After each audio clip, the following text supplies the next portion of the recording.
Okay, so let's continue our work. Let's review what we've done so far. So last that we did is add some customers in here. Now let's see, as you see, the steps to the one. Then if I press enter, dito na tayo sa checkout. And let's add some 45, so 20. Now, yung kulang na lang natin is to save this doon sa ating database. Okay? Save natin to sa database and then syempre, dapat mag-print ito ng resibo.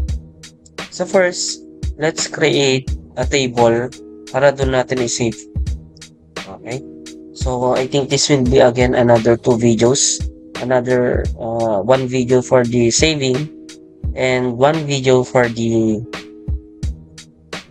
receipt. Okay. Nice. Okay, let's check this one. So I have here tables prepared, but let's create a new one.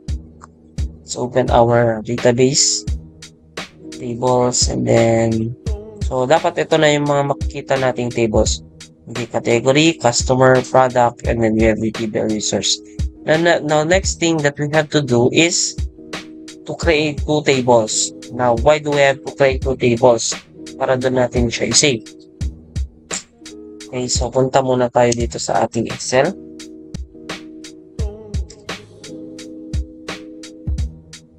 Okay. So since we are applying the normalizations, we are going to create 2 tables simply because in every item, iisa lang yung parang header niya. So kung manotice ninyo doon sa ating resibo, yung kanyang date, ano pa yung mga hindi na ulit, you have the date ordered, we have the order ID. Order ID, we also have the customer ID if meron. Then, syempre dapat kailangan natin ng product ID. Okay? So, kailangan natin ng product. Now, let's see, for example, lalagyan natin to ng record. Okay, bumili ako noong November 23-11-24. Bumili ako ng, for example, a product of Colgate. Then, yung pangalan, yung customer is si Darwin. So, 1, 2, 3, 1. Okay? Then, syempre, si Darwin, bumili ulit siya. Syempre, hindi lang naman isang item yung binibili niya. Now, what if bumili ulit siya ng shampoo? Kasi naubusan siya. Okay? Same lang yung kanyang date, 23- pin na lang natin to. Then, what if bumili ulit siya ng toothbrush? Si Darwin ulit. Okay? So, again, same yung kanyang date. Then, ayan. Now, notice, etong record natin, paulit at paulit na nababanggit si Darwin. Okay? Paulit at paulit na nababanggit yung date. Alright, let's add another. Ito na yung order ID natin. 1, 2, 3. Okay? Paulit-ulit na nababanggit. So, meron na tayong duplication of records. Now, para maiwasan natin yan, let's separate itong products sa other tables. Okay? Kasi kailangan din natin na what if dagdagan natin ng quantity of the products. Siyempre, we have to compute kung ilan yung totals, ilan yung price, di ba? So, that's why, let's try to normalize yung table natin. So, first that we have to do is to create a header. Okay? So, yung gagawin natin, meron tayong header, meron din tayong details. So, okay, let's create.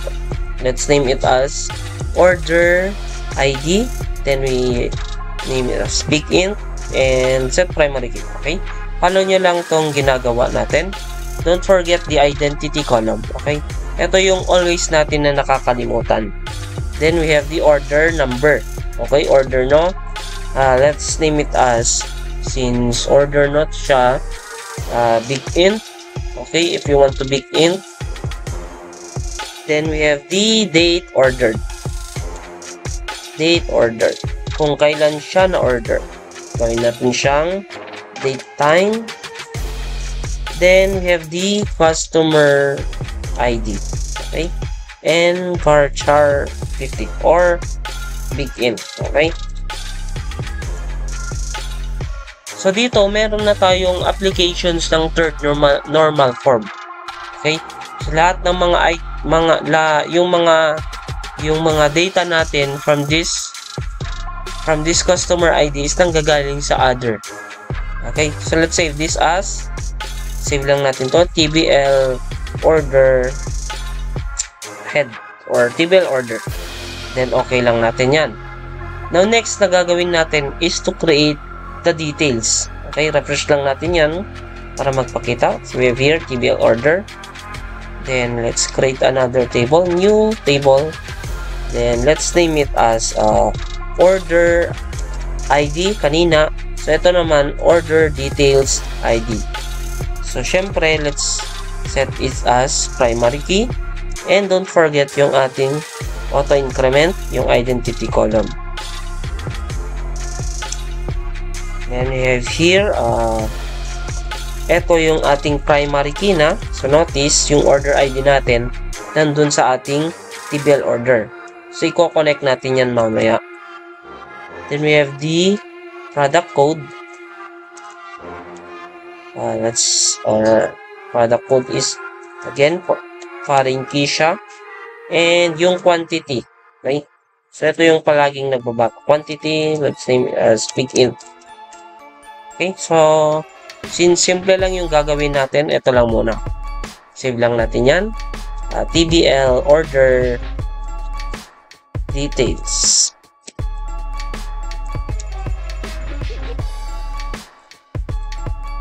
Okay, so ayan. Meron na tayong isang, ayan. Let's refresh this one. Okay, so we have here two tables. Now, let's try to create a view. Okay? Let's try to combine these two tables. So, create lang tayo ng new view. Ano yung may ko-combine natin? We have the TBL order details. We have TBL order. Let's also combine yung ating TBL product and then the TBL customer. Okay? TBL customer. Let's also combine the TBL category. Kasi yung category is meron siyang connection doon sa TBL product. So, let's add these tables. So, ayan, madami na tayong tables na pinag-join dito.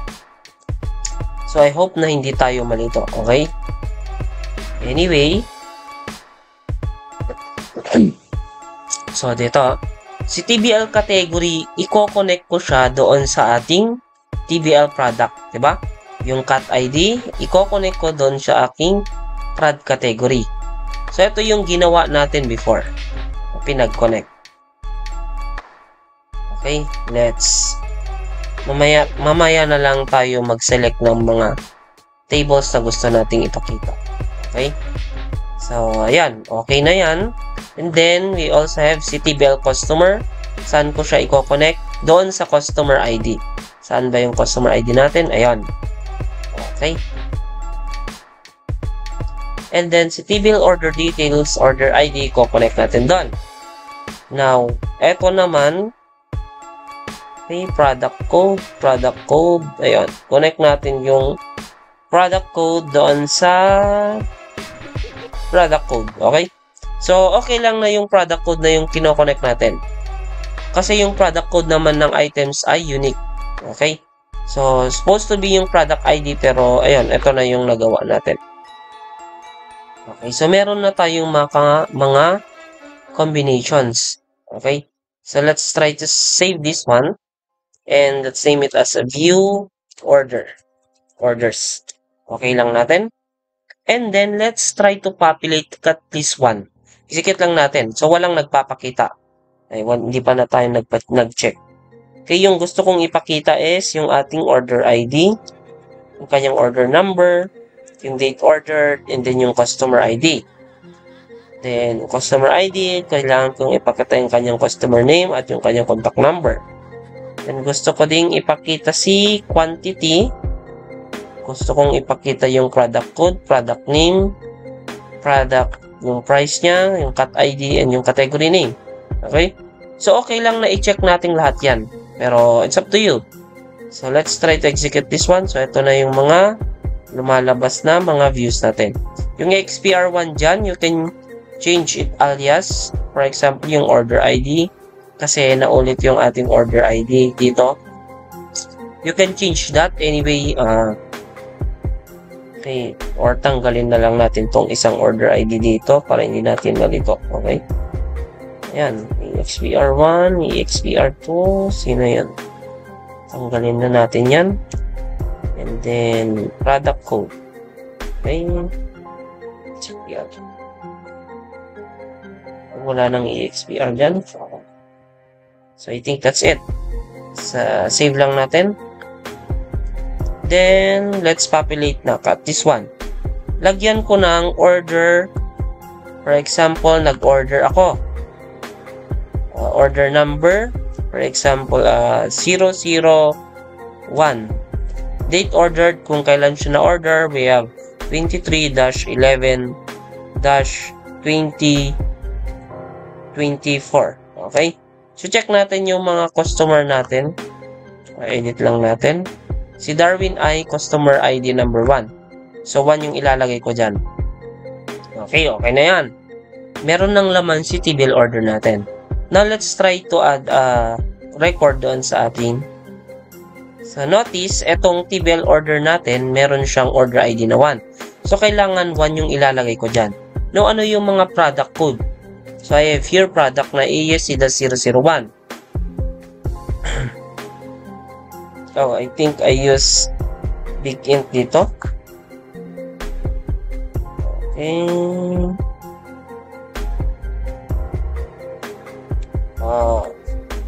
So, okay, let's change na lang yung ating design. Okay, design natin. TBL order details. Edit top 200 rows. Design natin. Product code. Let's name it as nbar chart. Okay, exit muna natin to. Then, let's save it. Okay, so, run. Orgaan pay ulit. So, yan natin to ng ASC-001 and yung quantity niya is 2. Okay. So, save natin. And let's check our view kung meron siyang nilabas. Bill orders.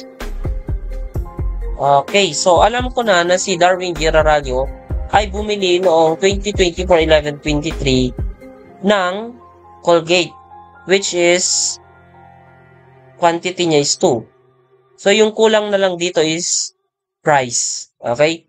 Now, paano tayo mag-create ng price dito sa ating view? Actually, you can edit your views. Let's try to create another table for the price. So, actually, this was my first time creating this one. But, let's try kung pwede siya. So, edit natin yan, yung design niya. What if mag-add tayo dito ng, okay, I think wala palang price dito. Okay, doon na lang sa ating vb.net maglagay. Anyway, meron na tayong table. Okay?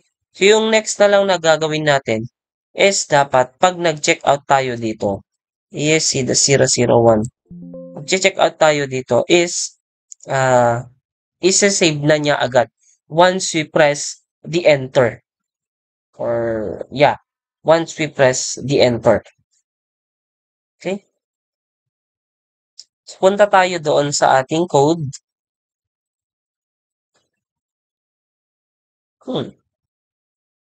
Price. Okay. Check lang natin. Let's see if it's working.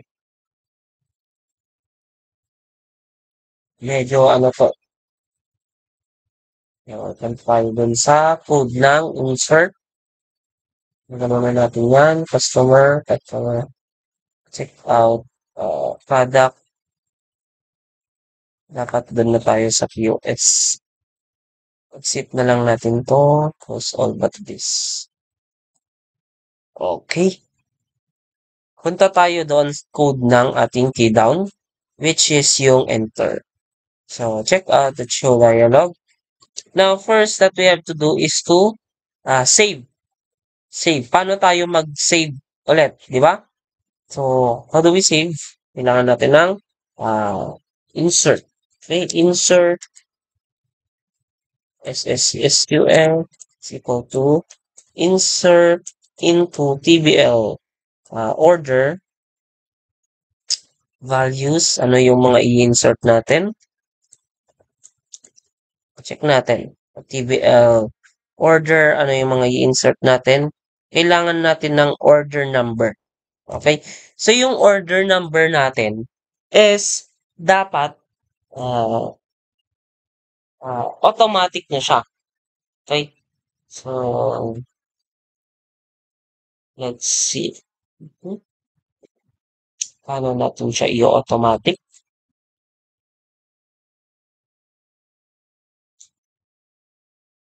Kasi dapat nagka-counter na yung order number natin. Which is, how do we do this?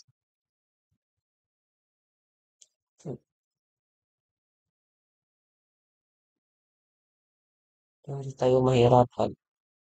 Meron na tayong order number, meron na din tayong order ID. So, let's put na lang na yung ating order number is magpapakita dito. Text box. Lagay lang tayo ng order number dun na lang sa baba. Okay? So, I do hope na this is working. Pero I think, ganito siya. Okay, let's name it as txt order number. Then, maglagay lang tayo ng, pag nag-load na yan, SSQL. Maglagay lang ako ng SSQL2 kasi baka na gamit na yung mga ating select. Okay, select asterisk from TBL order. Wala bang SSQL2? Wala. SSQL1 na lang. CBL order. Okay? Order by, lagyan natin, order by, kahit hindi na, exec, SQL, then false, if rd.read, then, okay, check lang natin, kung nasa loob, kailangan natin kunin yung last.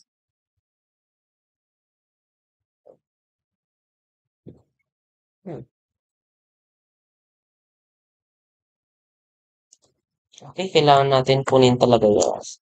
Order by, I'm not sure kung ano yung code ng order by, pero SQL, check lang natin. So, let's go by the book na medyo nakakalimutan natin. Order by customer. Okay? Saan natin siya yung order? Order by order number. Descend. Okay, ganun ba? Check lang natin kung paano mag-order by yun, des. Sorry, correct. Des. Check nga natin. txt order number.text is equal to order rd select. Let's not select. Select order number rd0. Okay? So, check lang natin kung ano yung magpapakita doon. So, I do hope, ayan, nag-error na siya. Low lang natin. Saan yung error? Saan yung error?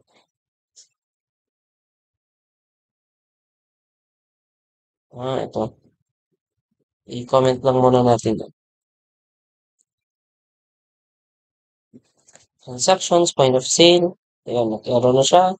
Context property has not been initialized. Okay. Okay. Check natin. SQL1. Ano natin yan? Point of sale. Incorrect syntax near. Near word. Near order no. Okay, check lang natin yung code natin ha. Order by order no. Check natin kung dapat meron siyang space. So, dapat merong space yung order by natin. Transaction, point of sale, get here.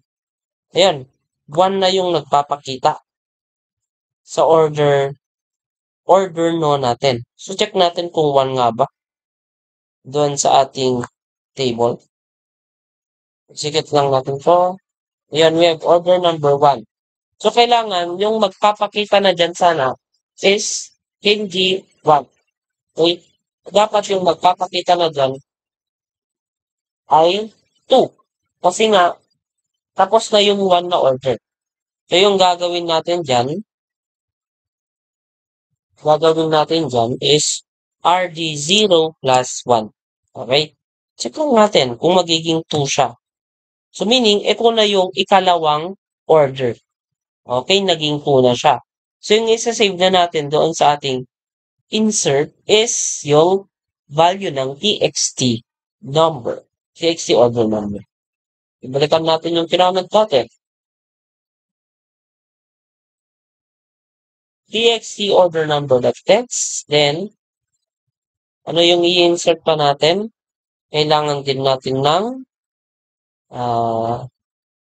date ordered. Date ordered. So, paano natin makukuha yung date ngayon? Okay? So, try lang natin.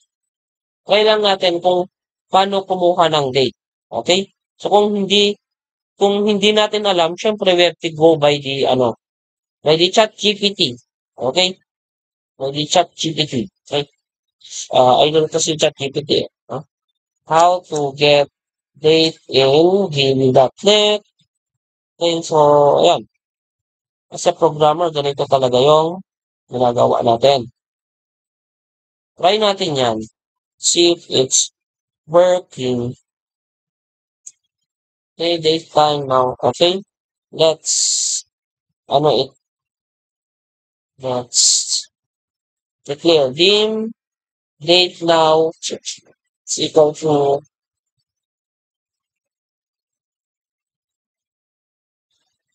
date as string. Okay, so yung ilalagay na natin dyan is date, single quote, double quote, ampersand, date now. So, comment ko lang siya. Then, check natin kung nakukuha nga ba talaga yung date na natin.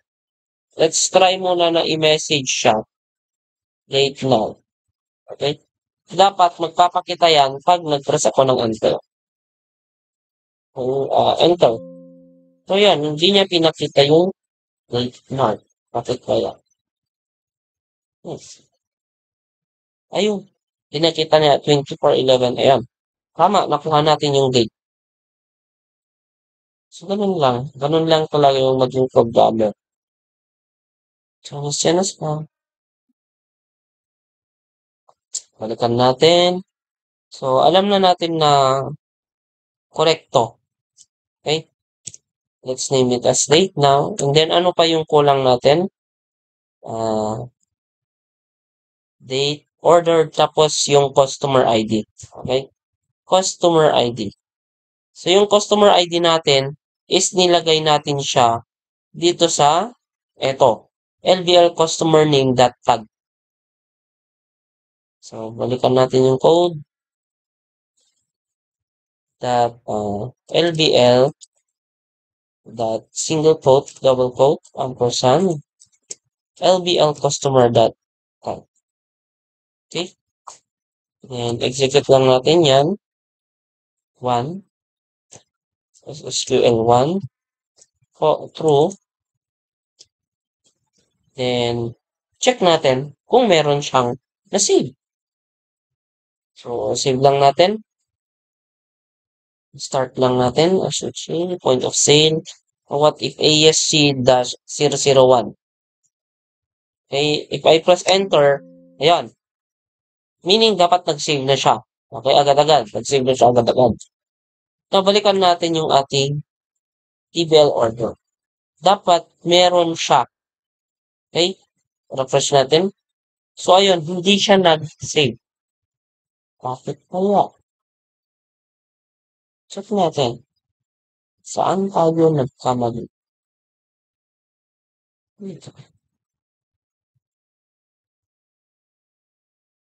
This is your one pro. Tama naman. User table order values.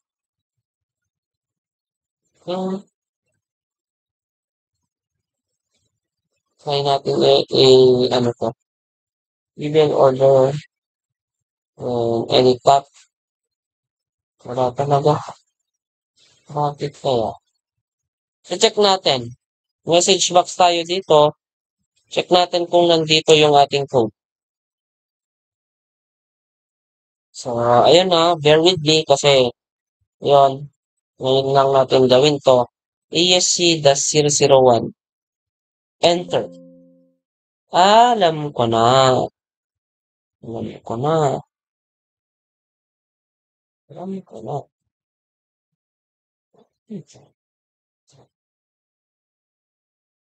I'm here. Yun. Pakita naman yung I'm here. Pero bakit hindi niya in-execute to? Check natin.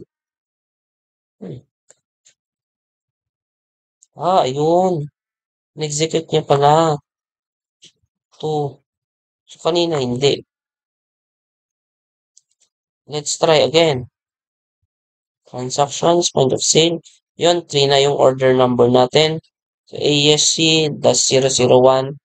Enter. Okay. So, dapat, insert na ulit. Balikan natin. Process natin, dapat may 3 na. Wala.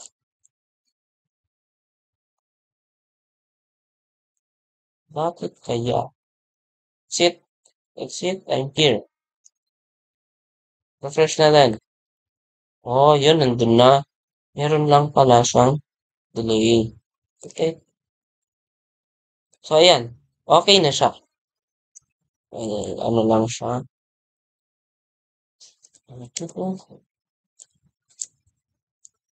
So, next na gagawin natin, delete muna natin to. Delete muna natin yan.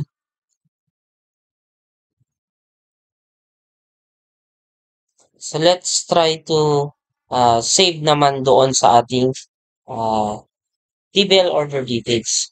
Because SQL is equal to, ganun lang din, insert into TBL order, TBL details. Check natin kung ano yung, or yung, ano natin, TBL order details. TBL order details. Values, ano yung mga i-input natin doon? Single quote, double quote, ampersand. Ano yung mga kailangan natin? We have the order ID. How do we get the order ID? Okay. How do we do this?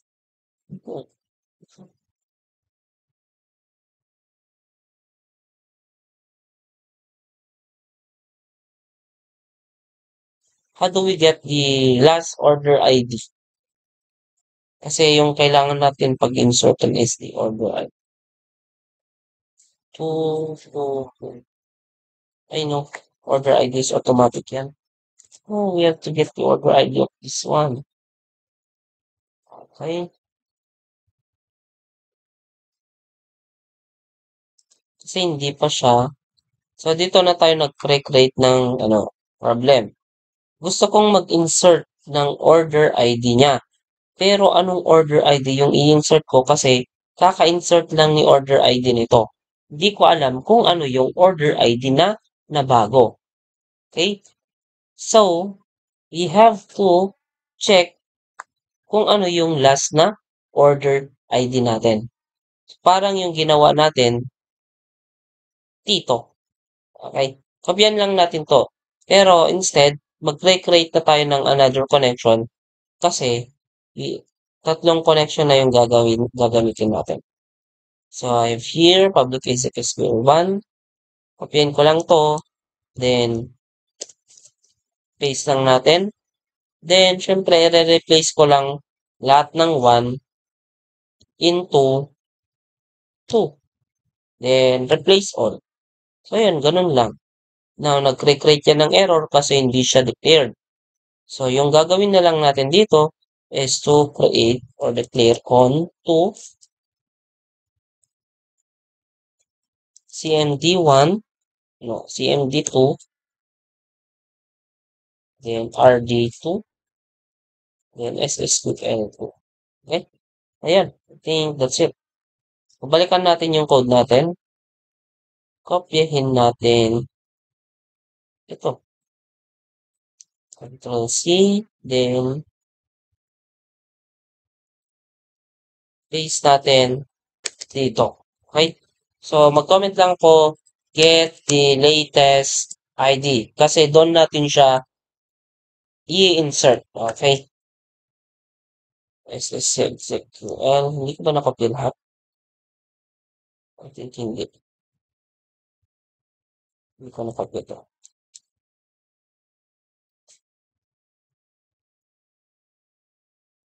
Ito ba? Ito.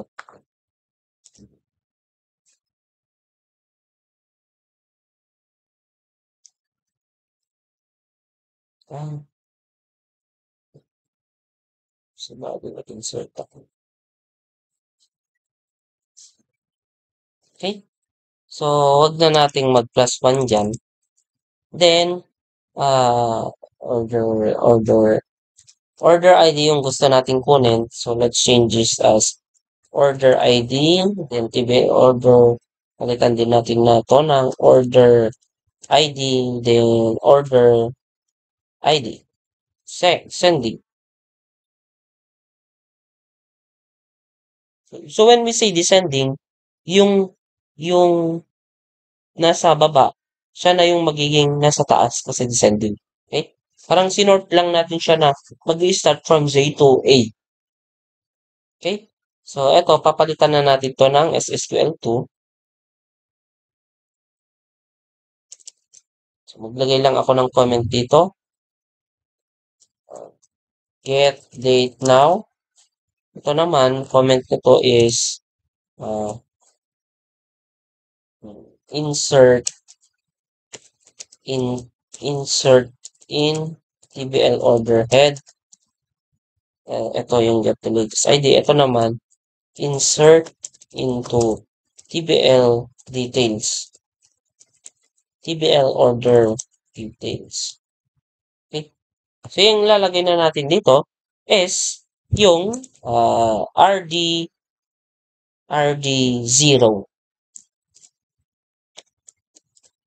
So, bakit RD0? So, yung ginamit natin dito is SQL2. Now, itong RD0 na to is ito. Okay? RD0, yung value na kinuha natin dito sa query na to. So, tanggalin na natin to. Okay?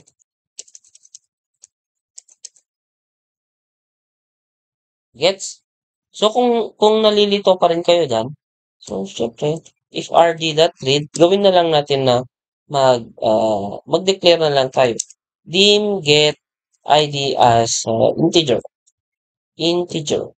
Then, get id is equal to rd0. Then, yung ilalagay ko dito is yung get id. Okay? Para hindi na lang tayo malito. Then, balikan natin. Nakuha na natin to, order ID. Now, kailangan natin kunin yung product code ng sinesave natin. Okay? Single quote, double quote, ampersand. Now, dito sa ating design, si product code ay nasa index. Check lang natin. Product code is nasa index 0. So, kailangan ilalagay natin dito sa code.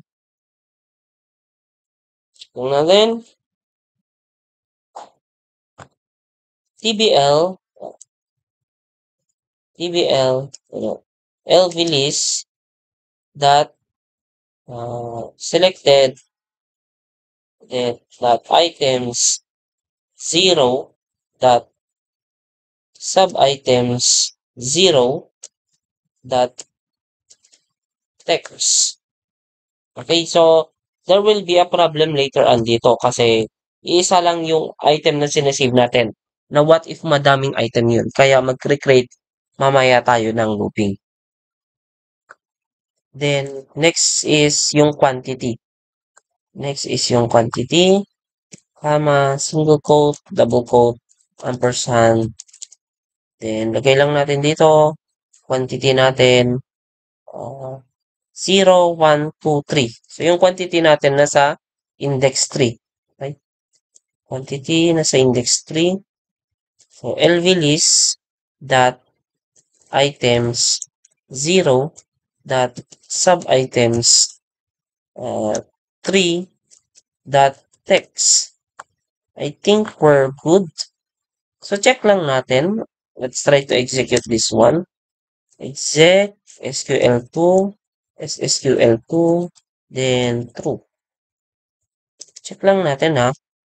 Kung gumagana. I do hope na gumagana. Kasi baka magdamag tayo mag-debug dito. ASC-001, then check natin tong ano natin. So, ito pa lang yung kanyang laman. So, check natin. If I press, what if I press check out. Okay? Nag-check out na ako. So, dapat dito sa ating TBL order, meron na siyang order ID. So, bakit wala siyang nilabas? So, yun yung sinabi kong delay kanina. So, kailangan talaga. So, paano tayo mag-create ng intervention? Para, alam ko na. Kasi inuuna niya yung pag-show. Okay? So, dapat ito, ihuhuli natin. Okay? Gawin natin dyan. Save lang natin. Start. Point of sale. ASC-002 na lang. Head and shoulder. Okay? So, dapat, magpapakita na doon. Press enter. Then, mag-create ng error. Incorrect syntax near the keyword by. Yun. At least, nag-change na yung error natin. Order by, order ID, order ID, order ID. Saan ba yung order by natin dito?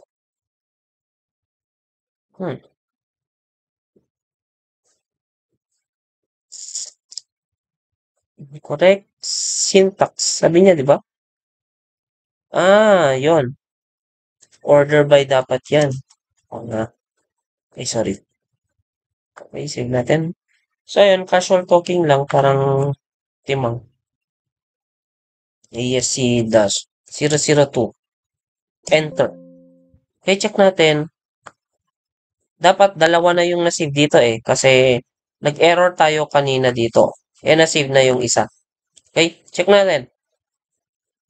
Yun, meron na tayong marami na siyang nasave. 2, 3, 4. Check natin yung ating V-orders. So, dapat meron siyang isa. Ay, wala. Ay, alam ko na kung bakit wala. Kasi yung customer ID natin is parang fino-force natin na dapat meron. Now, what if I will change yung ating table order ng customer ID into 1? Palitan natin yan ng 1. Save lang natin. Then, V-orders, save natin. Ayun, meron nang lumabas na head and shoulder. Okay, so, paano natin isosolve na yung customer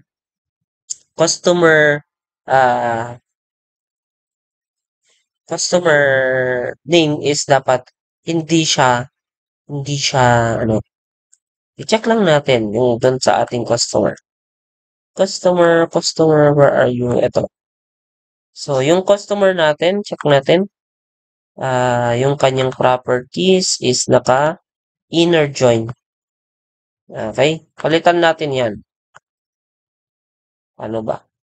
Para ba magpalit? Palitan natin to ng hmm, ano ba? Ganito ba? Check lang natin. Check lang natin. Yan. Hindi naman nagbago. Equals na lang natin. Muna. Balikan. Dito na lang. TBL customer ID, customer inner join, order details. Palitan natin to ng left join. Okay? Then, execute natin. Napakita niya. Ayaw. Edi right join.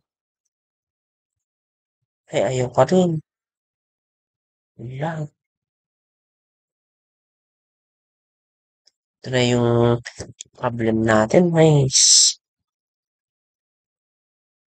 What if tanggalin ko na lang yung customer ID?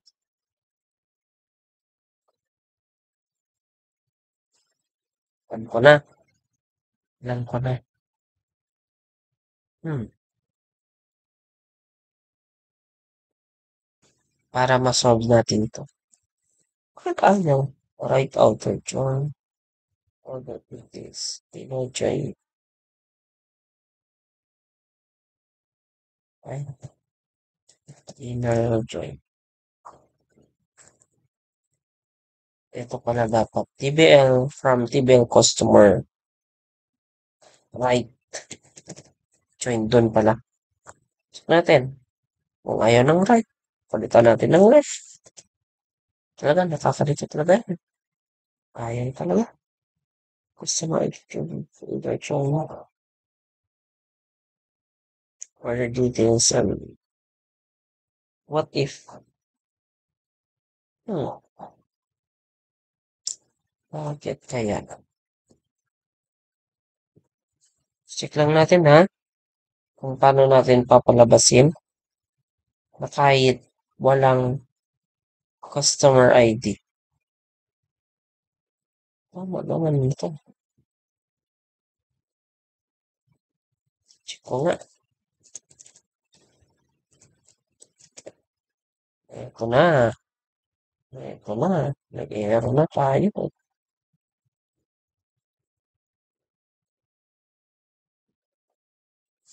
Customer. Pero 1, 2, 3. Check natin. 4, 3, 2, 1. Check natin yung order details. Ah, kaya pala dalawa lang yung papakita. Kaya na what if,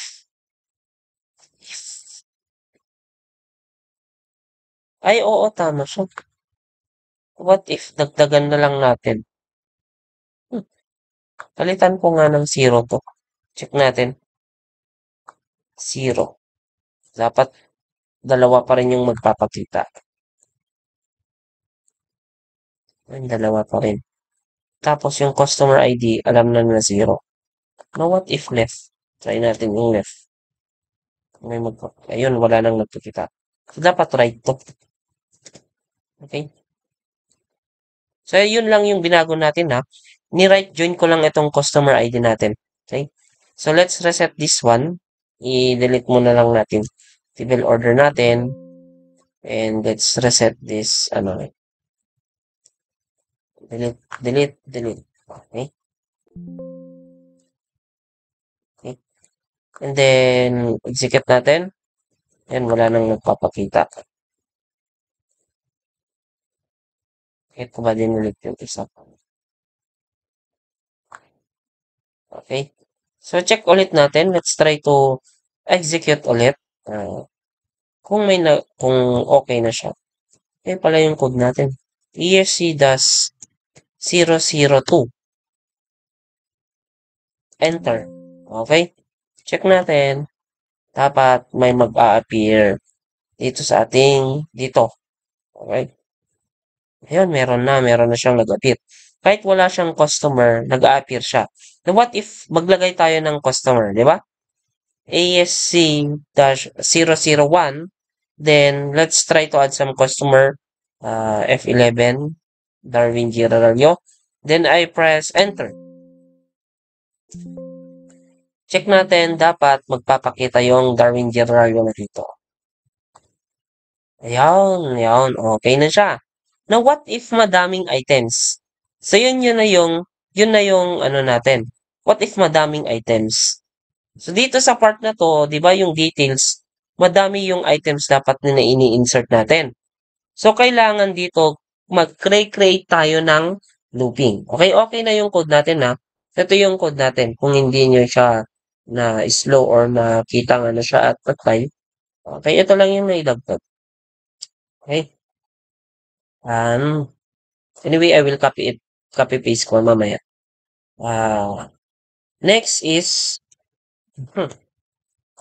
bibilangin natin kung ilan yung laman nito ng ating LV list. Kung ilan yung laman ng nandoon sa ating card. Okay?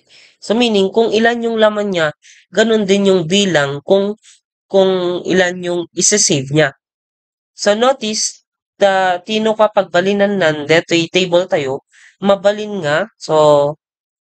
nga, may sa iti order head tayo. For example, ito yung order head. Tapos, the order details is madami. Okay? So, check natin mamaya yan. Kasi nga, para hindi pa ulit-ulit itong sinasabi ko na date and yung ating buyers. So, ito, nilagay ko na siya dyan. For example, ito yung 1, 2, 3. Ito lang yung laman niya. Now, ito yung head natin. I mean, 1, 1, 1. So, alam ko na yung head na si Darwin noong November 23 ay meron siyang biniling Colgate, shampoo at toothbrush. Okay? So, in this way, na create natin or na minimize natin yung data na pumapasok doon sa ating database. Meaning, yung ating storage is hindi siya basta-basta napupuno. Although, yes, dito sa ating details, nakakargaan siya. Pero doon sa head is nalilimit na natin. Okay? So, eto yung gamit ng database normalization. Hindi na siya duplication of records or hindi na naulit-ulit yung pangalan na Darwin. So, kung napapansin ninyo, iisa na lang yung Darwin. Tapos, alam ko na si Darwin ay bumili ng Colgate, shampoo, at toothbrush. Kasi nga, yung kanyang order number na 1 is eto lang. O, nagigets? So, if hindi nyo magets, mag-comment lang kayo or mag-PM lang kayo and then I will answer your query. Okay? So, balikan natin dito. Bilangin natin kung ilan yung numbers dito sa ating LV list. Okay, check ko lang yung time natin.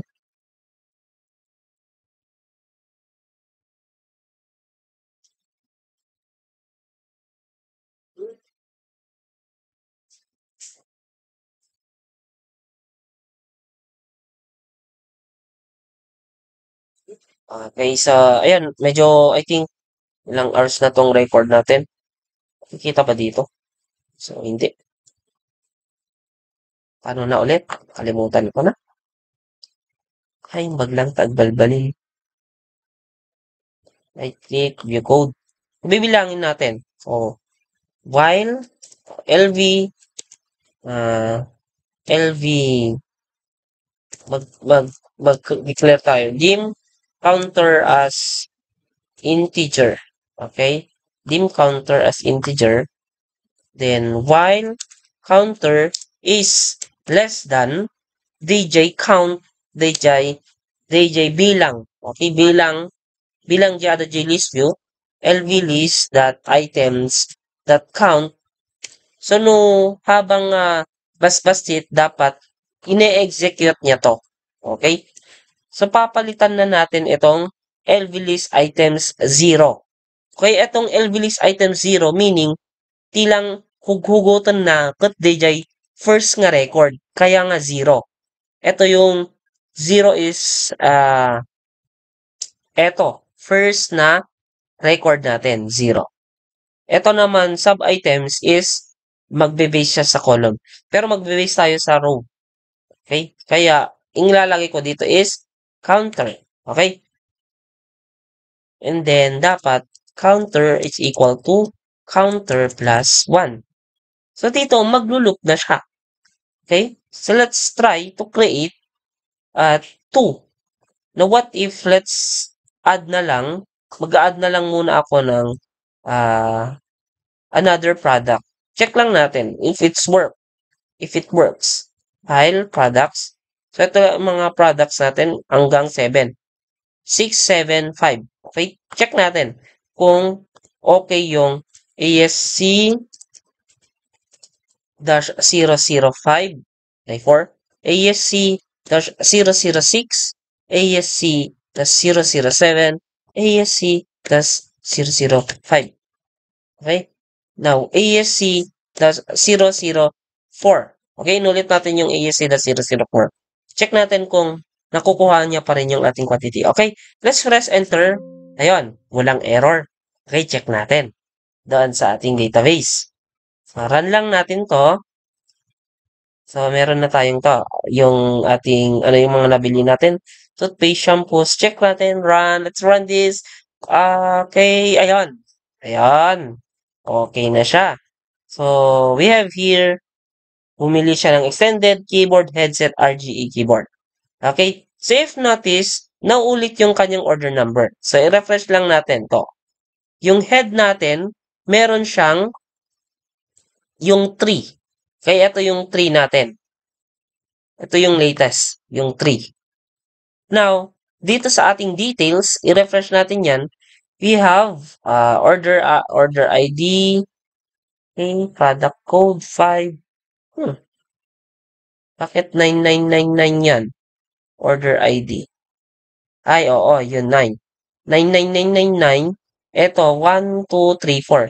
Ito na yung ating 99999. Ito na yung ating last na transaction. Extended mousepad, keyboard, headset, then the RGB keyboard. Okay? So, okay na yung saving natin. Diba? So, okay na siya. Nasa-save na natin. Alam ko na or na-detect na natin kung ilan yung nabenta from this day kasi meron naman siyang date. Okay? Kung sino yung mga customers. So, alam natin na si Suking Darwin and mga siguro walk-in lang to. Wala siyang card. Kaya, blanco yung kanyang name. So, di ba automatic na natin nahugot lahat ng data? Yun yung kagandahan ng database normalization. So, I do hope na talagang maawatan tayo dati database normalization kasi nagmayat iso na nga i-apply. Okay? Naging Ilocano na ko. Now, for those who doesn't understand, okay, no naman ti foreign or Tagalog nga, buya-buya. Okay?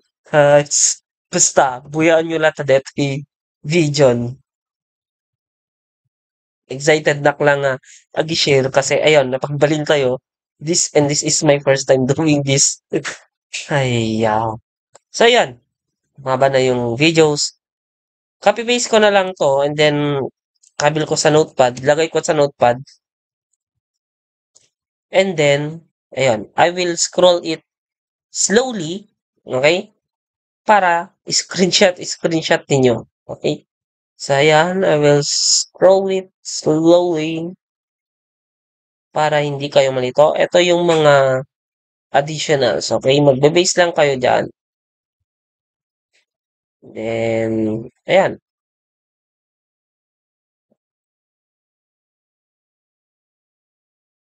So, ayan. I do hope na you understand yung ating videos. So, next na video natin, siguro, that would be the last part, yung crystal report. Pero mag-record pa din ako kung paano mag-install ng crystal report for those who are using walang crystal report. Or baka mag-share lang ako ng another video from another source. Kasi nga, installed na sa akin hindi ko siya may example. Okay? So, ayun. I do hope na we understand it. And that's it for today or basta ngayon.